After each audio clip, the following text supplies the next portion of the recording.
तुम गोरों के ईवान में नहीं बैठ सकती। ये वो अल्फाज थे जो नवंबर 1868 में अमरीकी ईवान नुमाइंदगान में गूंजे और जॉन विल्स मेनॉर्ड का सियारंग सुर्ख हो गया। वो अपनी नशिस्त से उठा और स्पीकर को मुखातिब करके बोला, जनाब आली, मैं भी दूसरे मौजूद अरकान की तरह आवाम के वोटों से मुंतखब होकर आया हूँ। मुझे इस ऐवान में बैठने और बोलने के लिए भेजा गया है। अगर मुझे बोलने और बैठने की इजाज़त नहीं दी जाएगी तो ये जमहूरियत की तौहीन होगी। अभी मेनॉर्ड की बात जारी थी कि ऐवान के गोरे अरकान ने इसके खिलाफ नारे लगाना शुरू कर दिए। वो ऊंची आवाज़ में चिल्ला रहे थे, हम इस ऐवान में किसी काले को बर्दाश्त नहीं कर सकते। मेनॉर्ड की आंखों में आंसू आ गए। जॉन विल्स मेनॉर्ड अमेरिका की तारीख का पहला स्याफाम रुकने असम्बली था।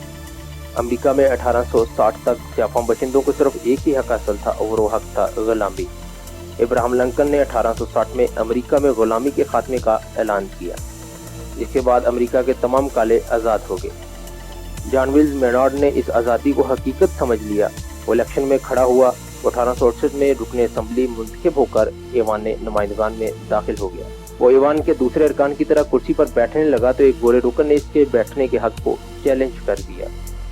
जॉन विल्स मेनॉर्ड ने इस ज्यादती पर एहतजाज किया, लेकिन इसकी आवाज़ जल्दी गोरों की सुर्ख जुबान तले दब गई और इसे बिलाखिर ऐवान से बाहर निकलना पड़ गया। जॉन विल्स मेनॉर्ड का ताल्लुक गुलामों की नस्ल से था। ये नस्ल अमेरिका कैसे पहुंची, इसके बारे में दो थ्योरियां थीं। 30,000 साल पहले अमेरिका और एशिया के दरमियान 1500 किलोमीटर लंबी एक पट्टी होती थी। इस पट्टी पर सफर करते हुए एशिया और अफ्रीका के बशिंदे अमेरिका पहुंचे थे। बाद अज़ां दुनिया में तूफान और सैलाब आए, समुद्रों का पानी बुलंद हुआ और ये पट्टी समुद्र में डूब गई, जिसके बाद अमेरिका और एशिया का राब्ता टूट गया। 1492 तक यूरोप, अफ्रीका, एशिया और मशरक 22 के ममालिक अमेरिका के वजूद से नावाकिफ रहे। 1492 में क्रिस्टोफर कोलंबस बाहर जाने के लिए स्पेन से निकला और गलती से अमेरिका के साहिल पर जा उतरा तो वो नई दुनिया देखकर हैरान रह गया। लाखों करोड़ों मील तक जंगलात फैले थे। इन जंगलात में करोड़ों जानवर फिर रहे थे। इन करोड़ों जानवरों के दरमियान मुख्तलिफ नस्लों के लाखों इंसान रह रहे थे। कोलंबस जनवरी 1493 में अमेरिका से वापस स्पेन पहुंचा तो इसके पास सैकड़ों की तादाद में सगार और मकई के बीज थे। इन बीजों और सगारों ने यूरोप को नया रास्ता दिखाया और देखते ही देखते स्पेन, फ्रांस, बरतानिया, जर्मनी, बेल्जियम और हॉलैंड के हजारों लोग अमेरिका रवाना हो गए। इन लोगों ने अमेरिका में सैकड़ों बस्तियां बसाईं।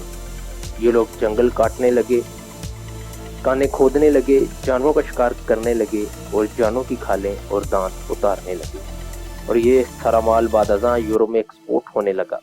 इसी दौरान शुमाली अमेरिका में कपास और तंबाकू के बड़े बड़े फार्म भी बनाए गए। यूरोपीय बशिंदों ने शुरू में मकामी लोगों को गुलाम बनाया, लेकिन आने वाले दिनों में ये लोग कम पड़ गए। चुनाचे यूरोपीय जागीरदार गुलामों की तलाश में अफ्रीका के साहलों पर जा उतरे। ये लोग अफ्रीका के जंगलों में जाल लगाकर स्याफाम लोगों को पकड़ते और इन्हें गुलामों के लिए खसूसी तौर पर डिजाइन करदा बहरी जहाजों में जा फेंकते। ये 7-7 मंजिल के जहाज होते थे जिनमें तख्तों पर लोहे की हथकड़ियाँ और बेड़ियाँ लगी होती थी। गुलामों को इन बेड़ियों में जकड़ दिया जाता था।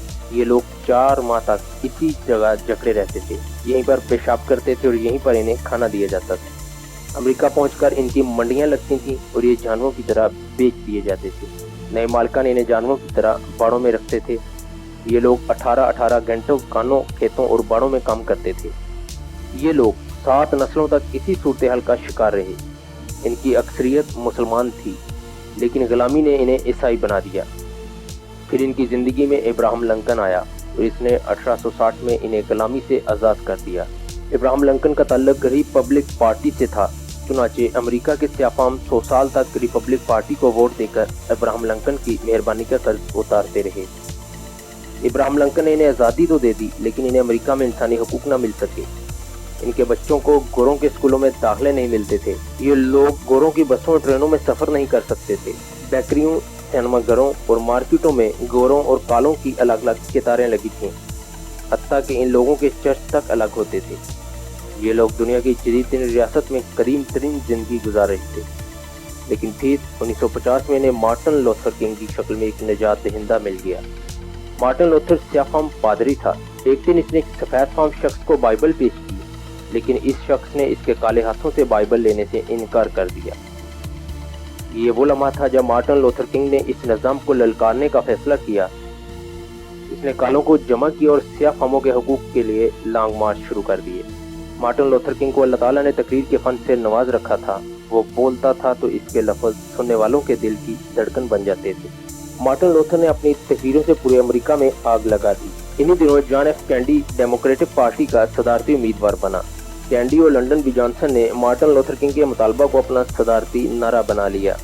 कैंडी 20 जनवरी 1961 में मुंतखब हुआ तो इसने सदर बनते ही सियाह फाम बशिंदों को सफेद फाम लोगों के बराबर हकूक दे दिए। यूं मार्टिन लूथर किंग का एक ख्वाब पूरा हो गया। इसके काले बच्चे गोरे अकाओं के बच्चों के हाथ में हाथ डालकर खड़े हो गए, लेकिन अभी दूसरा ख्वाब दूर था।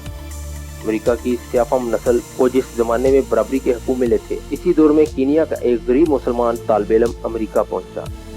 इसका नाम बारक हुसैन ओबामा था। इसने अपनी क्लास फेलो एन डनम के साथ शादी की। वो दोनों 2 साल तक इकट्ठे रहे। इन 2 सालों की एक निशानी बारक हुसैन ओबामा जूनियर की शक्ल में जाहिर हुई।